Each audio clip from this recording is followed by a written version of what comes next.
Welcome to clue today news. బస్సులో purse మర్చిపోయిన మహిళ, అందులో నగదు, విలువైన పత్రాలు నిజాయితీతో తిరిగిచ్చిన తాండూరు డిపోలో పనిచేస్తున్న ఆర్టీసీ బస్ కండక్టర్ ఎన్ రవిని అభినందించిన తాండూరు డిఎం ప్రవీణ్ కుమార్. ఆర్టీసీ బస్సులో పర్సు మర్చిపోయిన మహిళ ప్రయాణికురాలు బస్సు కండక్టర్ నిజాయితీతో తిరిగి ఇప్పించాడు. వివరాల్లోకి వెళితే బషీరాబాద్ మండలం ఎక్మాయి గ్రామానికి చెందిన పుష్పలి శశికళ తాండూరుకు వచ్చేందుకు తాండూరు నుండి కొత్తలాపూర్ బస్సులో బయలుదేరింది.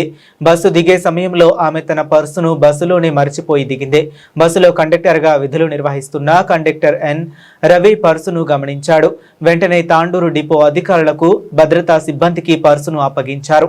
అనంతరం డిపో అధికారులు పర్సులో ఉన్న ఆధార్ కార్డు ద్వారా ఫోన్ నెంబర్ను గుర్తించి శశికళకు సమాచారం అందించారు. అందులో సుమారు 5,000 రూపాయల నగదుతో పాటు విలువైన వ్యక్తిగత పత్రాలు ఉన్నాయి. తాను పోగొట్టుకున్న పర్సును తిరిగి ఇప్పించినందుకు శశికళ కండక్టర్ ఎన్ రవికి, డిపో అధికారులకు, భద్రతా సిబ్బందికి కృతజ్ఞతలు తెలిపారు.